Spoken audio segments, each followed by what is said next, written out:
car show. Oh, Is it like in the middle by like the pool toys and like that stuff? yeah, I had a friend of mine who's a president of our Rotary Club, and I had my first meeting on Tuesday. And so I invited her to come, and a friend of mine had a car in the show. He's a Rotarian. He had a 55 Chevy Bel Air. Mint. It was spectacular.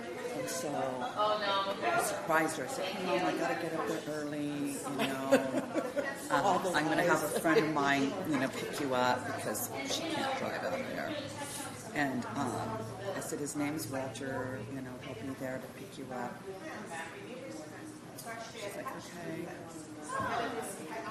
Oh, wow. And she says to him, she says, we don't have to go to the Rotary meeting. We could just keep driving. Of course, I did not know at the time that it didn't have seatbelts.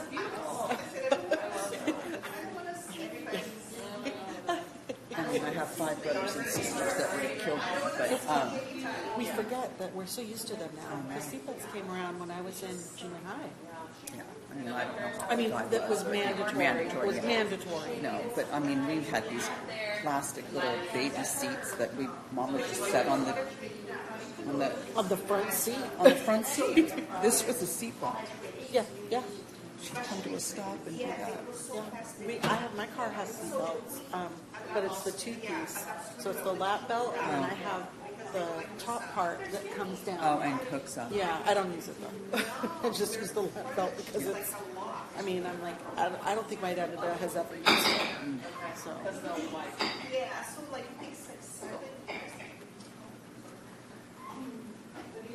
Good.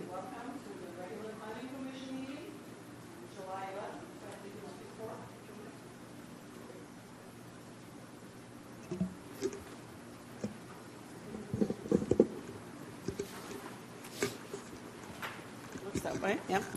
Anyway, well, like I said, welcome to the regularly scheduled Planning Commission meeting, July 11th, 2024, 6 p.m. And let's start out with a Pledge of Allegiance. Please join us. I pledge allegiance to the flag of the United States of America and to the republic for which it stands, one nation, under God, indivisible, with liberty and justice for all.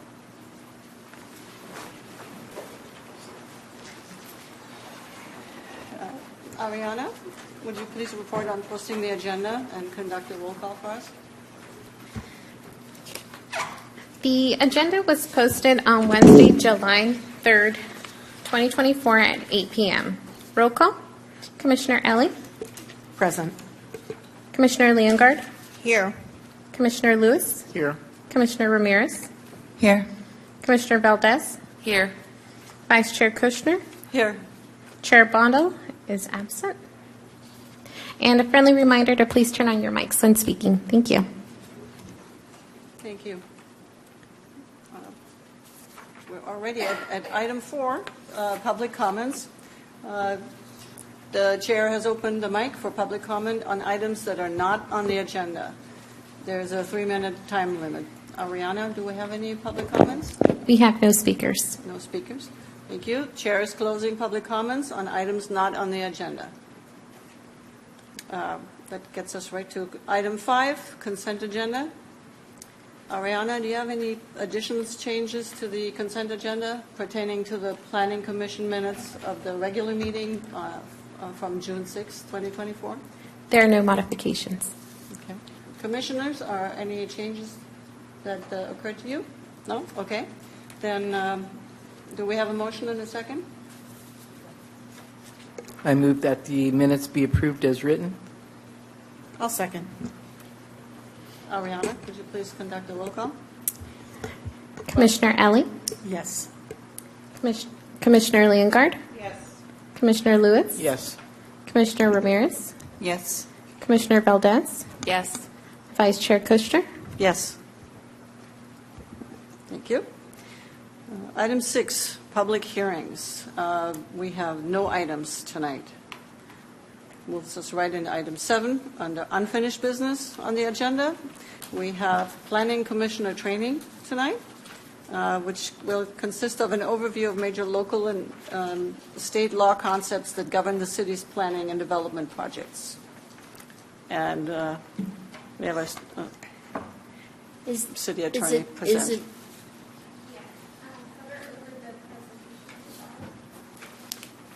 I hover over the present. Oh. Oh, okay. And then there we go. Okay, because she did it this way, sorry. That's Me okay. on sit- Oh, there we are, there we are. So last time we got through some of the background and principles of, Brown Act, Public Records Act, the Levine Act, emails, all of that. We got all the way up until, and we even did public records and conflicts and recusal. And we got to Levine Act, and then that was about as much as everybody could handle with the fan and everything going on. So anyway, we're starting now with the principles of land use. And so I'll be going over just the principles. And then Sharon told me next month you have an hour scheduled for more training. So, and that one will do more with, No, it's already scheduled for complete streets training oh, by Public Works, yes. oh, so that's not us next month? No. Oh, so that's complete streets, so you'll all learn about bicycle and pedestrian and reviewing projects for those, because now BPAC has been, it's part of your review. So that's great. So then after that, we'll do more training on specific housing laws like SB 35, SB 9, Builder's Remedy, all of those new ones. So anyway, I'm going to just start, and I'm going to try to make this quick. So in land use, you have the federal constitution, state, city charter. We're a charter city. Not all cities are charter cities. And then that is up above the general plan, any specific plans, zoning, and then zoning amendments, CUPs and variances, subdivision, map act, design review, and building permit. So that's really the hierarchy. And we have the nature of the city discretion. Is it legislative or is it quasi-adjudicatory or ministerial? So zoning, specific plans, I'm going to talk about that further in a few slides. They're called legislative acts, and then there's the quasi-judicial, quasi-adjudicatory. That's the ones that are like CUPs, variances, and maps where you have to make findings.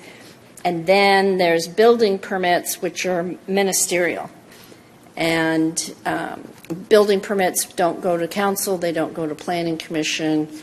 They just, the building department reviews them to be in compliance with all the state codes, the building code, the electric code, the plumbing code, all of those codes.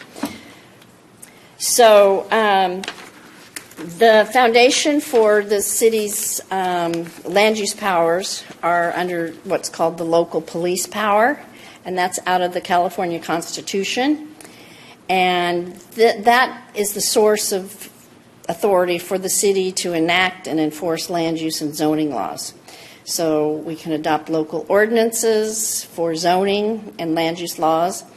One of the requirements, it has to be related to a legitimate government purpose, and it should provide for public health, safety, and general welfare, and that would be like the foundation of our zoning codes. The caveats, they can't conflict with state or federal constitutions, and they cannot conflict with state laws that are considered a statewide concern. And charter cities can be stricter than state laws, general law cities as well. But more and more, the state has been declaring things to be a statewide concern. I say, for example, housing laws, the ADU laws, traffic laws. There's certain things that a local agency can't interfere because the state has occupied that area of the law. So general plan, we just adopted the 2040 general plan in November 2020, and that also was the update to the housing element. But the general plan has 9 elements: the land use, mobility, economic prosperity, housing, public facilities and services, parks and rec, natural and cultural resources, potential hazards, and environmental justice. And environmental justice element of the housing of the general plan, that came out in about, I don't know, 5, 6, maybe 7 years ago. I know it came out before COVID, but it's one of the newer ones that cities need to have in their general plan. So if you have a project, it should be consistent with the general plan, and that means the zoning and the land use approvals need to be consistent with the general plan. And as the court cases say, consistency requires compatibility, not rigid conformity with every detail. And if you see all those 9 elements, and all these elements have goals, policies, and implementation principles, it would be almost impossible to be in strict compliance with each one of them. But how the courts will look at it is, if you are, for a land use, if you are substantially complying, or you further the goals and intent of the general plan. And usually the courts will give the cities deference in interpreting their zoning and their general plan because you've adopted it. And these elements all need to be harmonized so to further the goals of the general plan. That deference in the interpretation of the general plan and zoning has been very limited by the new housing laws. And so that's now why you have things like builder's remedy, and it has changed the burden on the local agencies. And now it's, does a reasonable person believe that it's in conformance? So those all have been changed, and I've litigated land use matters my whole career, and one of the things in court, as a local agency attorney, you would always say, well, it's our zoning, it's our general plan. Of course we have deference, and of course we can interpret it, and I wouldn't be able to do that in certain cases in court anymore, and the courts will not give us that sort of deference. And so it has changed some of the ways litigation is with land use, but we still have our deference in interpreting our general plan for other areas, and we still have deference in interpreting our zoning for commercial and industrial. So that hasn't been taken away. So a specific plan, so you have your general plan, you have your specific plan. It promotes a comprehensive planning within a specified area. Some of them are very detailed, and they also include the actual zoning, like height, setbacks, all of that. Like the Hecker Pass and the Glen Loma specific plans, they're very detailed. Like the Hecker Pass has its own zoning, and so those specific plans took a lot of time, a lot of public input before they were adopted. But you really go to that specific plan, and it actually implements the development out there. Again, a specific plan must be consistent with. I just see a typo. That should be GP with the general plan. And I gave the examples. Downtown has some specific plans. There's the downtown, and then there's also the historic district specific plan to implement growth and development in the downtown area. Zoning, you deal with zoning. We haven't had a specific plan come through for quite a while, but zoning you do deal with a lot. So the zoning, it divides the city up into different districts or different zones, and it allows what the uses are. It prescribes the height, the bulk, building density, setback.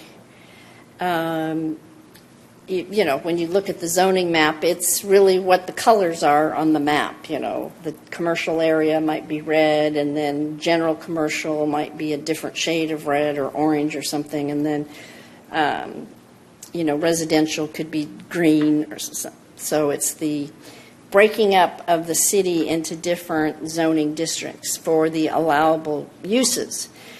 Zoning relief, that's through a zoning amendment, or through conditional use permits, or through variances. And there's no such thing as a use, a zoning, people want to do a use variance. You can't do a use variance. You can do a variance from the zoning, but you don't do a use variance. That would be a rezoning. And so sometimes people say, well, why can't we just give them a variance for this zoning? Why do they need a rezoning? Well, there's no such thing. So rezoning classifies the zoning to a particular parcel. That's a rezoning. So you're changing it from residential to commercial. A zoning text amendment, it changes the characteristics of the whole zoning district, and it applies to all parcels within that targeted zoning area. So if you're going from commercial to commercial neighborhood, that whole area will go from red to orange. And then a rezoning would be changing the green residential to red as commercial, or a particular change. And it is what is called the legislative act. And as I talked about at the beginning about the police powers, the zoning needs to further the health, safety, and general welfare. It's part of the police powers. One of the limitations is it cannot be arbitrary or discriminate. It needs public hearing notices. And zonings, because they're legislative, they can be denied without findings. I'm going to talk about findings with the use permits, but zonings, general plans, and the specific plans, they're legislative, and they can be denied. They just can't, without findings, but they cannot be arbitrary or discriminate. In Gilroy, the Planning Commission is the final decision maker for a denial of a zoning, which then can be appealed to the City Council. Conditional use permits, it's a use that's allowed and not allowed with the strict zoning, but it's allowed through the conditional use permit. So if you have a use that's allowed by right, that's one that you don't need the use permit. But the use permit will say, we don't want by right a school or a church in a neighborhood, but if they get a use permit and we can add certain conditions to it, then it can be approved. And the use permit conditions usually are sort of the stopgap to make sure that a use that wasn't allowed exactly by right, but conditions can be added to make sure there's no adverse impacts on the adjacent properties or persons. So you usually look at, did the daycare, day school, because we don't regulate schools, but usually daycares, home cares, churches, what are their hours of operation? You can add conditions for that. You can have them not have late night activities. You can control the traffic all through the use permit to make sure that use doesn't impact the neighborhoods. And so a lot of times you see use permits for Well, the daycares, the state has really allowed more of those by right now, but it's usually churches or after-school daycare. I'm trying to think of some of the other examples of CUPs. There's also a lot of times restaurants can go into the downtown, but then if there's a bar that's associated with the restaurant, you may need a use permit just to make sure the noise on the adjacent neighborhoods or the traffic or parking doesn't impact them.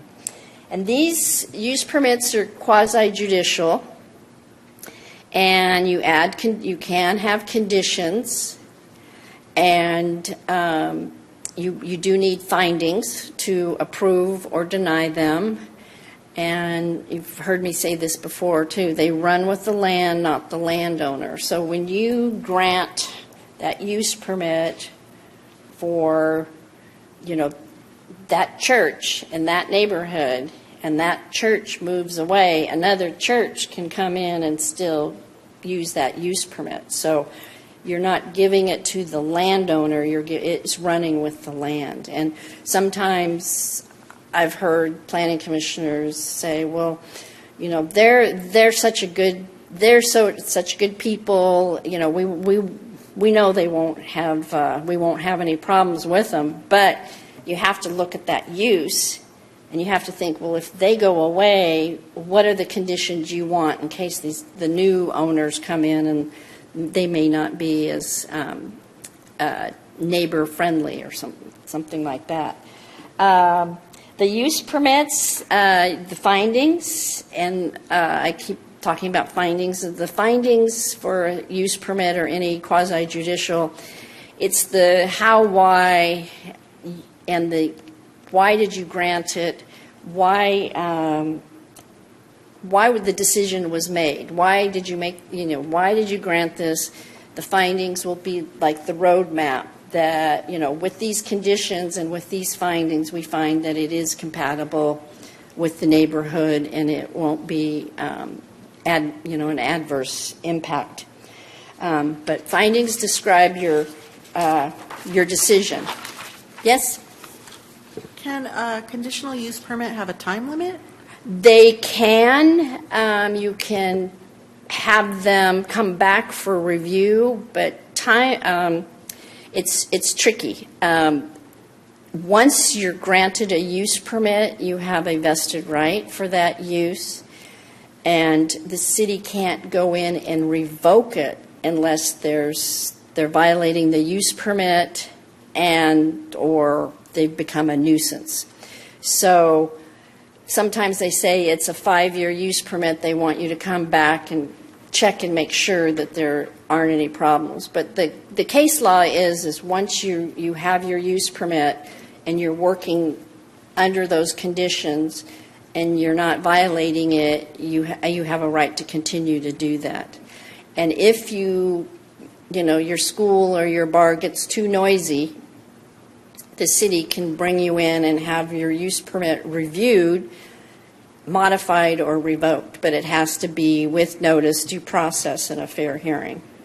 And the cases on that, they're always usually bars and restaurants. There's Goat Hill Tavern and some of these, Woody's Wharf, there's, and they're always like these local bars that have started in a neighborhood and they have traffic problems parking and they're a little too loud. So, but you can't revoke them without findings of nuisance and due process and fair hearings. So variances. So this is relief from the application of the zoning. In Gilroy, we have minor variances and regular variances. Minor variances are handled, and Sharon, they're usually done by staff. And they're minor, and it's nothing that the planning commission really needs to worry about. It's like maybe some fence issues or something simple. But like a variance that you're going to change the setbacks, and you're supposed to have 10-foot setbacks on the rear or the sides, and the shape of your parcel is so unique, it would be an unfair burden to you because you can't develop your property, so you apply for a variance. And because of that special physical condition of the property, it's a hardship, and so those 10-foot setbacks can be varied down to maybe 8 or 5 feet. And you see this a lot with corner lots or those weird triangle lots on cul-de-sacs or something, because trying to develop, the square or rectangle house on a pie-shaped parcel, it's almost impossible to make those side or backyard setbacks. We haven't seen very many variances here for a while, I would say. I have to caution, they're not granted because other similar variances were granted. You have to really try to make the findings on that unique characteristic of the property. I know years ago we were having lots of variances for the highway signs, the freeway signs for height. And everybody was coming in, and it was like if Hometown Buffet got their big tall sign, then the next one down wanted their big tall sign. And what we did was we ended up changing the highway zoning for signage for the height, because everybody was coming in and saying you can't see these signs. There was real reasons why. And so that's one of the things that we look at, or staff looks at. If people are coming in for variances and they're all very similar, it's probably the zoning. It's not real, so you want to make sure that, you pay attention to that. And we haven't had I don't think, any more freeway sign changes. We had the billboard that We went had one. We had one for the, Harbor Tools. no, that was before my time. Oh. We had one for the new, The billboard. no. The plaza, yeah, for the hotel. Because they did a study and they showed that it was not quite tall enough. Yeah, the Chestnut and 10th 10th. Street. Yes, that's right. And they asked for just a little bit more height. Yeah. So that, that showed that they had a unique hardship to their property. I know Harbor Tools, they put their sign on the back, and I think we had to do some sort of variance for that as well. But and then the billboard, the electronic billboard, the zoning didn't even get approved, so that one went away. So aesthetic regulation, design review, these are the subjective regulations. They also are imposed by various conditions. You can have them through an ordinance, policy. In Gilroy, we have design standards that can be adopted by resolution. And then, but all of the design requirements and the findings are needed for certain planned unit developments, and because they have a public benefit component, so you definitely need to look at what the public benefit is and make the findings for that. And the amenities, are they doing something really nice with the driveways or the landscaping? But subjective design regulations, they've been, as I said earlier, they've been very limited by the state for housing projects, where you can't deny, reduce the density, or make infeasible with certain subjective findings. So the days of the house doesn't fit the neighborhood character, those days are gone, because that's very subjective. It has to be, it doesn't meet the height limit, it doesn't meet the setbacks. You can't really impose like pretty things on the homes anymore. When was the last time, or perhaps Sharon, that our objective designs were reviewed and approved? I think it was adopted by council in 2021. We did it right when we, right after, when 330 was going, SB 330 was going into effect, or SB 9 was going in, we had until January. And so then we adopted certain objective design standards by resolution because we could, and we didn't have to do it by ordinance where it got introduced and then adopted. So we made the January cutoff. And have we brought those back yet? No. Are they going to go in the new zoning? Yeah. A lot of cities got backed up with the new objective standards, and that was around 2021, where you had to have them in place by January of 21, and a lot of people were doing urgency ordinances to get their objective standards baked into their zoning codes. Some cities got challenged by their urgency ordinances. You know, YIMBY and some of those housing groups said, what's the health, safety, and urgency finding for adopting a zoning code for your objective standards? So it was great we could do it by resolution, and so we met that deadline. So the new housing laws, Jolie, just to respond to Commissioner Ramirez, City Council adopted those multifamily objective design standards on October 18, 2021. Yep. Yeah. And so the new housing laws, Andy and I we want to go through all of them in more detail. But they have ministerial approvals. They have very strict limitations on how. It's not just denying with the health and safety findings based on the rules and regulations at the time the project was submitted, not even deemed complete, and are those objective standards that you're reviewing, what would a reasonable person and how would a reasonable person interpret them. It's just gotten stricter and stricter and stricter.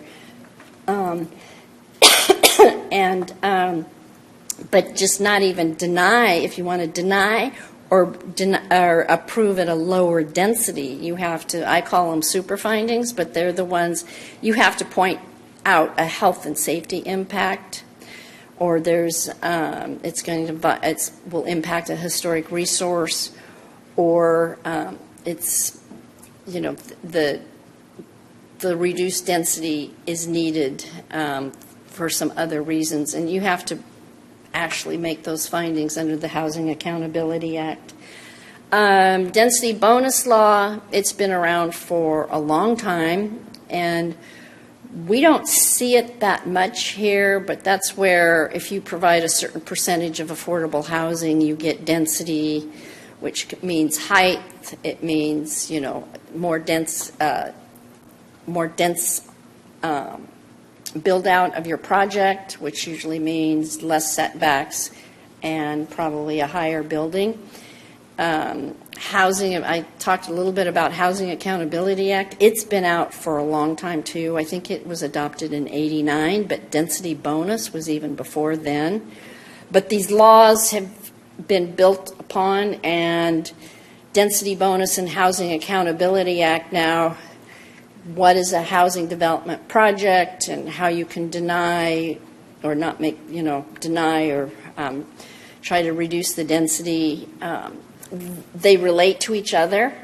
So they're very strong housing laws, and their purpose is to provide more housing. It used to be more affordable housing, and now it's just more housing. So we can go into a lot of those examples in the next training. SB 35, it came out, and it hasn't been used as much as I think people thought it would be, because it is a ministerial approval, no CEQA, it's no planning commission, no hearing. It's a staff level multifamily housing project. It has to have 20% affordable, has to have prevailing wage or union wage, And it also has to go, you have to go through this big, long checklist that it doesn't impact any historic resources. It doesn't impact any waterways. It doesn't impact, and it's surrounded by this or that. And it's like A through Q or something, all the criteria. So trying to find an infill development that could meet all of those, it would be hard, and there's not that many out that have been approved. Then there's SB 330, which builds on the Housing Accountability Act and the Density Bonus Law, and it is the one that has the 5 hearing requirement. You submit a preliminary application, and fees and everything's locked in. You have a checklist, and you can't. Those projects are also hard to deny or reduce the density. And after you have the checklist, then you have your formal application, and the checklist, it has to be reviewed and within a certain amount of time. And then once you get deemed complete, then you have 6 months to do a formal application. But that one is that one's the 5 hearing limit, which and it was really brought about because a lot of people were using the 30-day completeness review. You submit a project, and day 28, the planner sends a letter saying you're incomplete because you didn't give us this, this, and this. The applicant gives them this, this, and this, and another 28 days go by, and they say, oh, but you didn't give us that, that, that. These applications can go on for years, and they put a stop to that. So under SB 330, there's a limitation on the review, and there's also a limitation on how many hearings.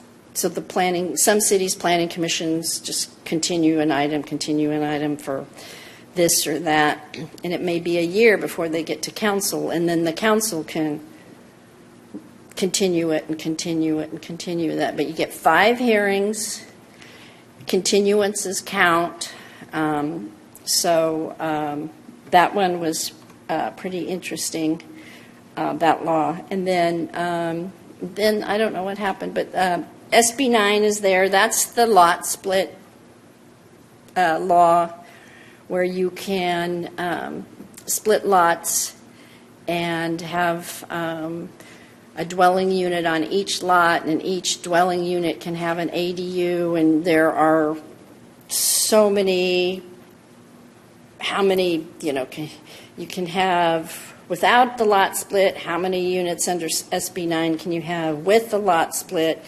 but you can get up to 4 units per parcel, depending on the primary dwelling, the ADU, and then, 2 primary dwellings, and then an ADU, and then a JADU. So, Is this the one that you can go all the way up to the sidewalk?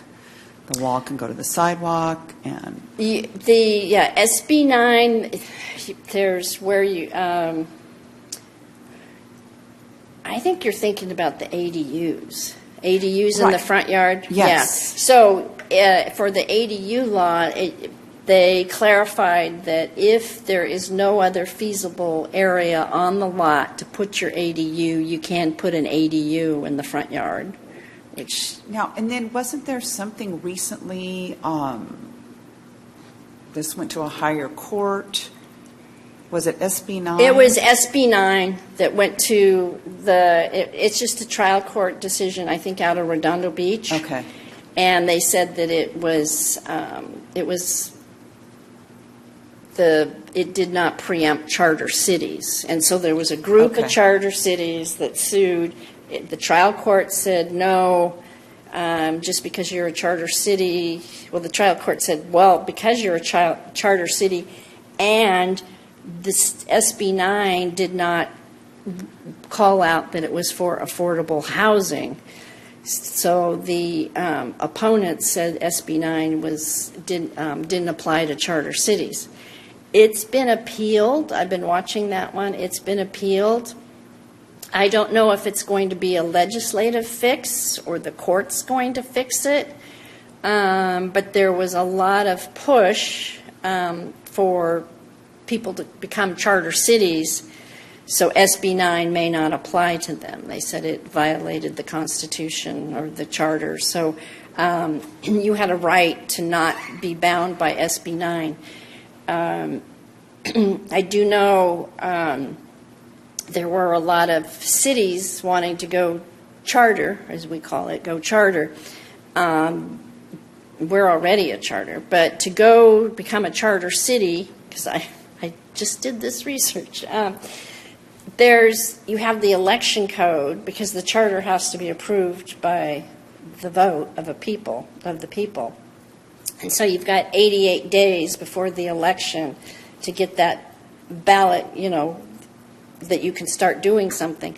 On top of that, you have these charter, you have to have so many public hearings, and the public hearings have to be 30 days apart, and then the charter has to be available so many days before the election, and you can't have the charter adopted less than 21 days since the last. I mean, I looked at it, and it was, you have to kind of like diagram it out. And then you're trying to comply with the election code, and you've got that 88 days, and then you've got all these public hearings. So that's why a lot of cities wanted to go charter after the Redondo Beach came out in, I think it was May. Recent. Yeah. Anyway, when you run those numbers, you couldn't adopt charter and get it on November. The time didn't work. But it does talk about no setbacks, is that correct? SB 9, the setbacks can be reduced, yeah. It's like the ADUs where you have the 4 foot, and now they can be up to 15 or 20 feet tall, and the ADUs by right, there's no notice provision, and so they're really ministerially approved, so that can be a problem for certain neighbors that want to say something about where the ADU goes. How come it's not working now? It's not working. I put this on the keyboard and maybe, I only. Oh, it is here. Oh, Okay, well, we have to go all the way again. But see, now if I was home, I'd blame my cat. I'd say she did that. She did that. Okay, Subdivision Map Act. You have maps in front of you a lot. So the map it divides the one big piece of land into smaller parcels, and its purpose is for sale, lease, or financing. And so over 4, you need a tentative map, and for 4 parcels or less can be a parcel map. And for 5 or more, you need a tentative and a final. The tentative map has all the conditions on it, and if the conditions are met, then the final map approval is ministerial at the council. And a tentative map goes from the Planning Commission to the council, and then the final map only goes to the council. And it just has to be shown that it's in substantial compliance with the tentative map. And a lot of final maps will have what we call a property improvement agreement, a PIA, or a subdivision improvement agreement, an SIA. That will be a contract between the developer and the city so that they can agree to put in the sidewalks in the streets or the overhead, street lights, but they can go forward with doing the development, but they bond for those improvements if they don't get made. But it also, that's how they're in substantial compliance with the tentative map conditions. Because a lot of times that you have to go in and put the roads, and then you have to build the sidewalks and the houses, and so it allows for the development to go forward with the bonds and the improvement agreement. So that's, these specific conditions, and that's fairly common, and I'm trying to think of, I know for the Hecker Pass and the Glen Loma, I think most of the subdivisions out there, they had PIAs or SIAs for certain improvements to be made. But an interesting fact is in San Jose is in Gilroy. Planning Commission is the final decision maker for a denial of a subdivision map, and that is different than some of the other cities. Usually, it's always a recommendation to the council, and the zoning and the map is kind of unique to Gilroy for the denial. The approval is a recommendation. So why it's a little quirky is if you have a rezoning, and then you've got your map, and then you may have your arc and site, and if the subdivision map gets denied, but the zoning gets approved, so it's a recommendation, the map gets denied, it stays at Planning Commission, and then the design review would usually follow the map. So one gets recommended to go up, and then the other one has to be appealed.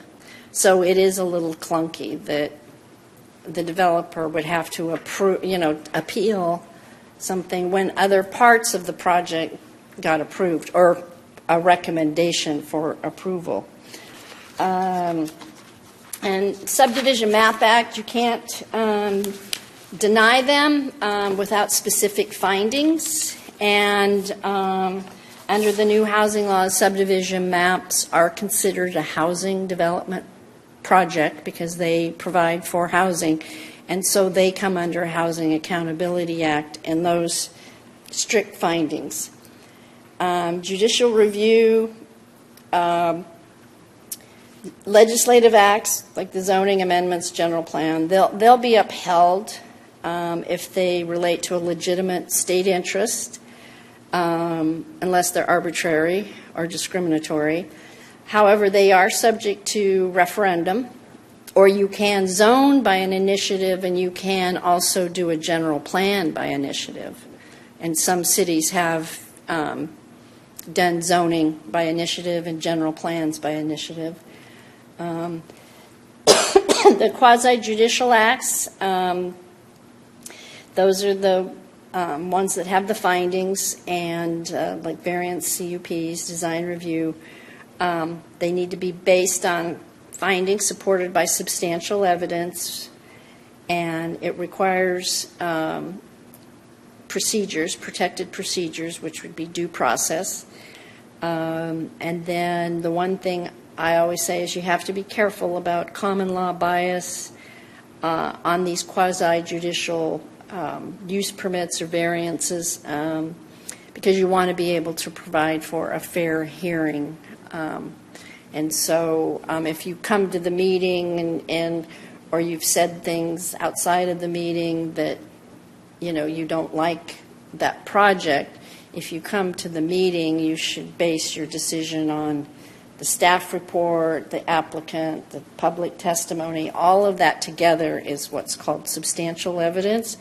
And you just need to be aware that, yes, I'm basing it on this evidence. I'm not coming in prejudged. And there are cases on being biased or prejudged, but they're pretty crazy cases. But you just have to be careful because of the protections for these quasi-judicial acts. So that is the end of my presentation. Any questions? Okay. And then, so next time we're going to do the BPAC stuff, the Traffic Commission stuff, right? Complete streets. Do we have a complete streets master plan? I'm not sure, but that's what Public Works is going to share with us. I Oh, believe they're- they have something. Are they working on one, or they usually you have a complete streets master Yeah, I believe plan? they Yeah. do, yeah. And then after that, we can do more on housing laws. Or do you have something else lined up? Not right now, but Yeah. Okay. Thank you, Julie. It was so much nicer not having to yell through that fan. It was like talking through a hurricane there. Thank you very much. So, making good time. Next item on the agenda is new business, and it appears there are no items for tonight. Gets us to item 9, informational items, Planning Division staff approvals.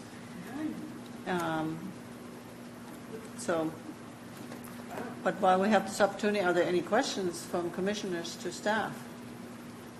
No? Okay, great. And then it gets you to our Assistant City Attorney report under item 11. Nothing to report. Well, something that's sort of land use related, and people are all aware of that. You know, when you're going 280 up towards San Francisco, they call it the Flintstone House. Yes. Yeah, they're trying to turn it into a restaurant, and they're in trouble again. So I just saw that the other day. Well, they painted it all those bright colors, and then they put, dinosaurs and stuff out there, and there was all sorts of litigation about it. And now they're turning it into a restaurant. Well, it was a pop-up. Yeah. So it was just a sort of a Temporary one-off, thing, right? yeah. But even that, after the big announcement, it got shut down. Because, see, they may need a use permit or something to see, because, a restaurant in a neighborhood Exactly. is there parking, and, yeah, so anyway. But, yeah, I thought that was so funny when I saw that back in the news. All right. So item 12 gets us to the end of our session tonight. We're going to adjourn to the next regular meeting of the Planning Commission on August 1st, 2024 at 6 p.m. And I bid you all a good night for the rest of the evening. Thank you, Ariana.